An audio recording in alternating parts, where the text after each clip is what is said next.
2021년 7월 14일 제2주차 수요 가정예배를 하나님 앞에 드리시겠습니다. 기도하십니다.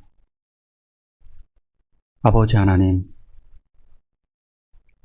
정말로 안타깝고 어떻게 보면 화도 나기도 합니다. 아버지 하나님께서 우리들을 사랑하여 주신 것에 너무너무 감사하면서도 하루하루 살아가다 보면 코로나 환자의 증가로 인한 이 사회적인 어려움들 때문에 정말 마음이 아프고 심히 무겁습니다. 아버지 하나님, 그러나 주님 때문에 삽니다. 주님 때문에 이 고난을 이겨낼 수 있습니다. 아버지 하나님, 오늘도 예수님 때문에 모든 것을 이겨내고 그리고 하나님께서 우리를 아름다운 땅으로 인도하여 주실 것을 믿습니다. 오늘도 이 하나님의 말씀을 통해 우리들에게 하시고자 하시는 말씀을 들려주시고 오늘도 생명의 말씀을 통해 새 힘을 얻게 하여 주시옵소서. 예수님의 이름으로 기도하옵나이다. 아멘. 사도신경으로 신앙 고백하십니다.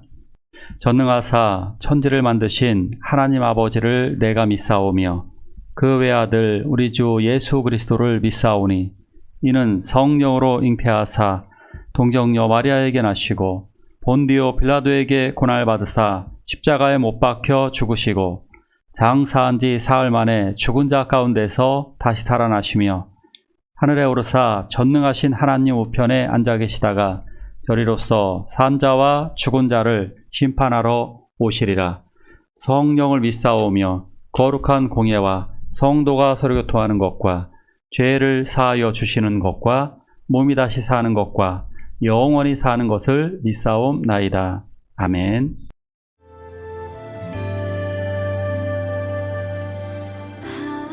하나님의 음성을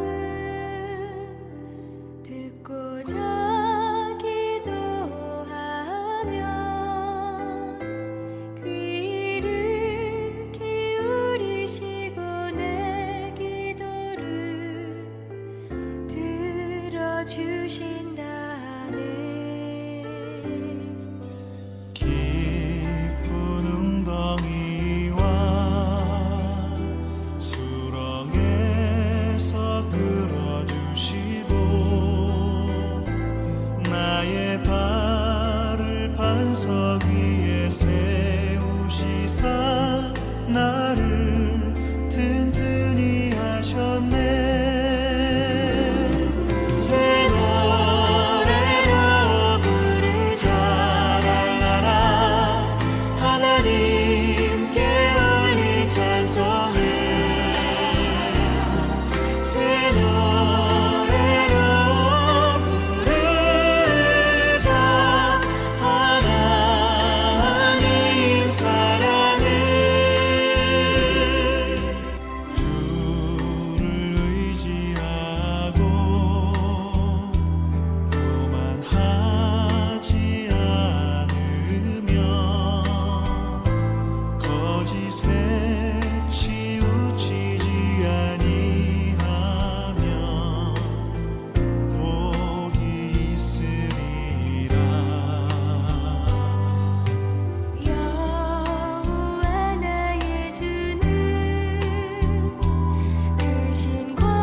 하나님의 말씀 같이 보시겠습니다.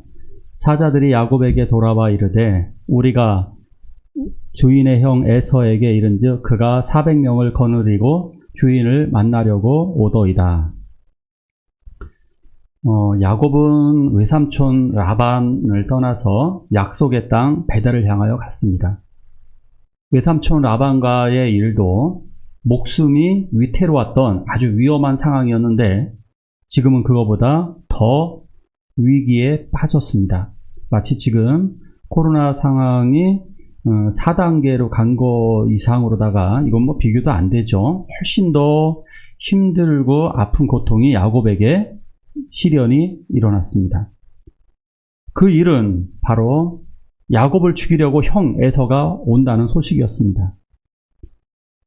형 에서를 속이고서 장자권을 빼앗아 왔고 복수의 칼날을 늘 갈고 있었던 형이 이제 그 형이 자기를 만나러 온다는 사실입니다. 그것도 살 길을 가지고. 그래서 야곱은 형임에도 불구하고 쌍둥이니까 굉장히 편하게 말했을 텐데, 친구처럼 지냈을 텐데 이렇게 존댓말을 씁니다. 네 주여, 은혜를 베풀어서 살려주세요. 살려달라는 몸부림으로다가 아주 최대한 낮춰서 말을 합니다. 그러나 에서에게 돌아온 대답은 칼이었습니다. 형이 눈앞에 칼을 들고 대답 대신에 400명의 군인들을 이끌고 다가왔습니다. 칼 든 사람 2명이 우리를 에워싸도 힘드는데 400명의 군인으로 다가온다는 것은 정말 모든 것이 끊어지는, 심장이 끊어지고 장이 끊어지는 최악의 상황이 되고 말았을 것입니다. 돌아가자니 외삼촌 라반이 죽일 것이고 앞으로 갈 수밖에 없습니다. 왜냐하면 하나님의 약속과 명령을 따라야 했기 때문입니다. 그렇다면 방향은 오직 형이 있는 베델 쪽으로 가야만 했습니다. 죽느냐 사느냐의 절체절명의 상황이었습니다. 야곱이 심히 두렵고 답답하여 자기와 함께한 동행자와 양과 소와 낙타를 두 떼로 나누고 이르되 에서가 와서 한 떼를 치면 남은 한 떼는 피하리라 하고. 창세기 32장 7절입니다. 야곱은 이 위기를 모면하기 위해서 인간적인 술수를 사용합니다. 그래서 동물을 두 떼로 나누고 사람도 두 떼로 나눕니다. 분산작전이죠. 그러니까 둘 중에 하나라도 살아남아라, 이런 의도인 거죠. 그러니까 한쪽을 공격하는 사이에 나누어진 한쪽은 도망을 가자, 이런 작전을 쓴 것입니다. 과연 이런 작전이 통할까요? 우리도 이런 방법을 이 세상을 살면서 사용합니다. 그러나 어리석을 때가 더 많습니다. 어리석은 작전, 이런 작전은 다 통하지 않습니다. 결국 해답은 하나님밖에 없는 것입니다. 그러기에 야곱도 그것을 알고 하나님께 기도합니다. 내가 주께 간구하오니 내 형의 손에서, 에서의 손에서 나를 건져내시옵소서. 내가 그를 두려워함은 그가 와서 나와 내 처자들을 칠까 겁이 나기 때문이니이다. 창세기 32장 11절입니다. 야곱은 이 절체절명의 위기, 정말 이 절박한 상황에서 몸부림을 치며 하나님께 기도합니다. 이것이 바로 생명을 살리는 길입니다. 하나님은 이러한 간절한 기도를 즐겨 받으십니다. 하나님을 경외한다라는 말이 있는데요. 하나님을 경외한다는 말은 하나님만을 두려워한다는 것입니다. 야곱은 지금 무엇을 두려워해야 될까요? 에서를 더 두려워해야 될까요? 지금 두려운 것은 바로 하나님이어야만 합니다.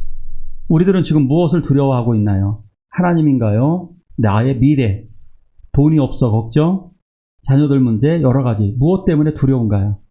코로나가 더 확장될 것 같아서요?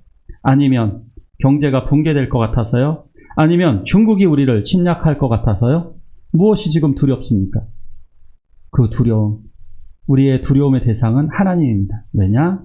하나님은 우리의 생사화복을 주관하시고 우리들의 영혼까지 심판하실 수 있는 분이시기에, 우리들을 부활시킬 수 있는 그분, 그 능력, 그러기에 우리는 예수님을 믿고 있는 것입니다.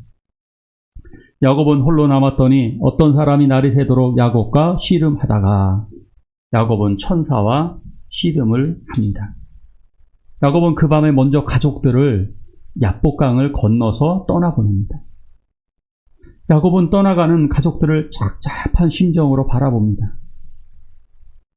차마 발걸음이 떨어지지 않아서 못 건너간 것 같습니다. 가끔씩 가다 병원에 가보면 자식들의 수술을 앞두고 또 사랑하는 가족들의 수술을 앞두고 눈물을 펑펑 흘리는 분들을 볼 수 있습니다. 그분들은 마치 자기가 수술하는 것처럼 아파하고 눈물을 흘립니다. 야곱도 똑같은 심정입니다. 지금 떠나보내는 저 아들과 딸들, 아내, 다시 못 볼 수도 있습니다.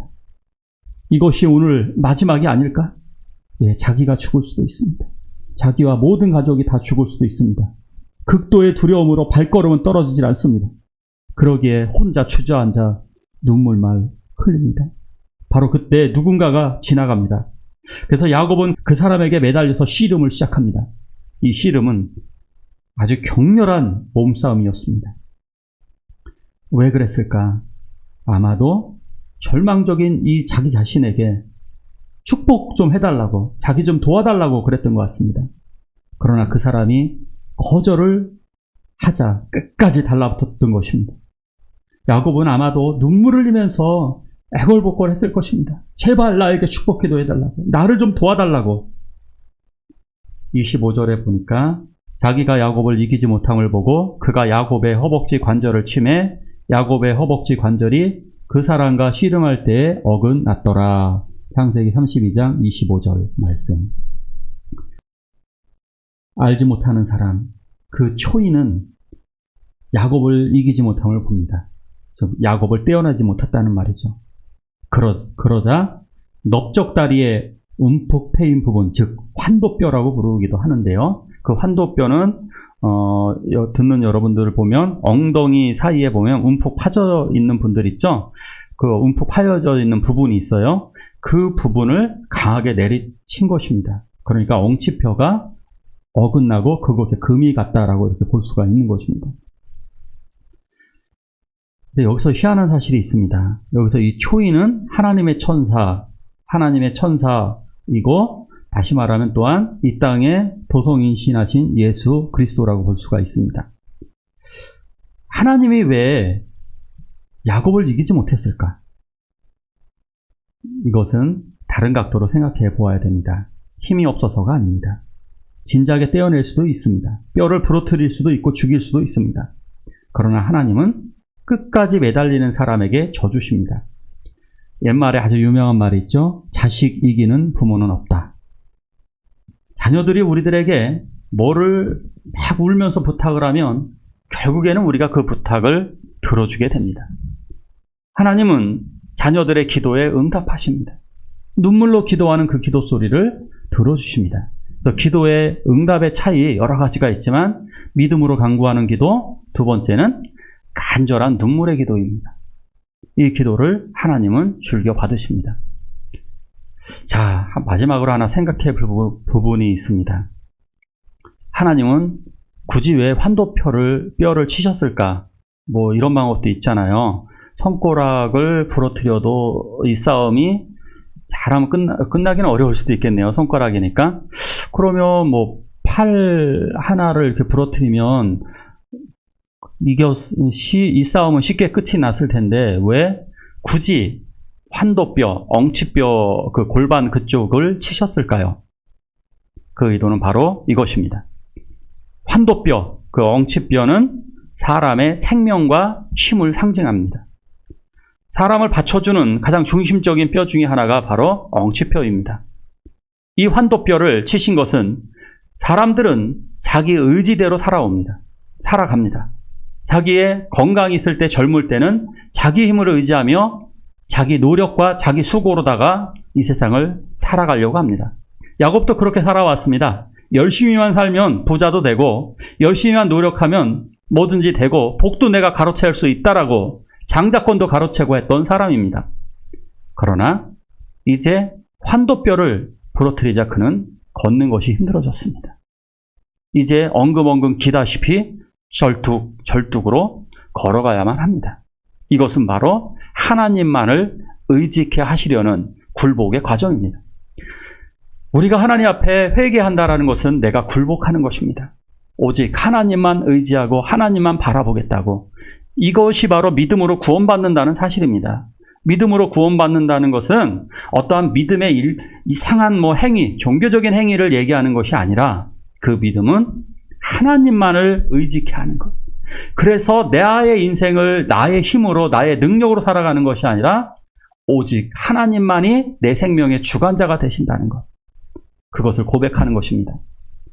때로 주변에서 이야기하는 사람들이 이런 얘기 많이 합니다. 야, 나는 노력을 해서 집도 샀어. 나 여기까지 온 거야. 내가 이 자리까지 올라간 게 내가 얼마나 노력했는 줄 알아? 그러면서 또 이렇게 얘기하죠. 자신만만하게. 야, 요즘 젊은 애들은 정신 상태가 썩었어. 애들이 어려운 일 안 하려고 하고 말이야. 그러면서 또 남도 평가하죠. 야, 저 사람들은 왜 다 저래? 이러기도 합니다. 젊은 사람들은 얘기합니다. 꼰대들. 어른들은 왜 다 저래? 나 같으면 절대 저렇게 안 살아. 다 마음에 안 들어. 이렇게 이야기합니다. 예, 어른들의 교만, 젊은이들의 교만이 부딪히는 것입니다. 이런 교만이 꺾여야만 바로 믿음의 길에 들어서는, 즉 하나님의 자녀가 되어지는 과정인 것입니다. 하나님의 자녀는 하나님께 굴복하는 것입니다. 그리고 이제는 나의 힘이 아니라 하나님이 복주시고 하나님이 인도하시고 하나님이 나를 주관하신다는 사실을 깨닫게 되는 것입니다. 우리 한 목소리로 기도하길 원합니다. 하나님, 나를 인도해 주세요. 내가 어느 때까지라도 하나님을 의지하며 살아가게 해달라고 함께 기도하시겠습니다. 크신 권능으로 우리들을 사랑하여 주시네. 새 노래로 부르자 랄라라. 하나님께 올릴 찬송해. 새 노래로 부르자. 하나님 사랑해. 새 노래로 부르자 랄라라. 하나님께 올릴 찬송해. 새 노래로 부르자. 하나님 사랑해. 주기도문으로 예배를 마치도록 하겠습니다. 하늘에 계신 우리 아버지여, 이름이 거룩히 여김을 받으시오며 나라가 임하옵시며 뜻이 하늘에서 이룬 것 같이 땅에서도 이루어지이다. 오늘날 우리에게 일용할 양식을 주옵시고 우리가 우리에게 죄지은 자를 사하여 준 것 같이 우리의 죄를 사하여 주옵시고 우리를 시험에 들게 하지 마옵시고 다만 악에서 구하옵소서. 대개 나라와 권세와 영광이 아버지께 영원히 있사옵나이다. 아멘.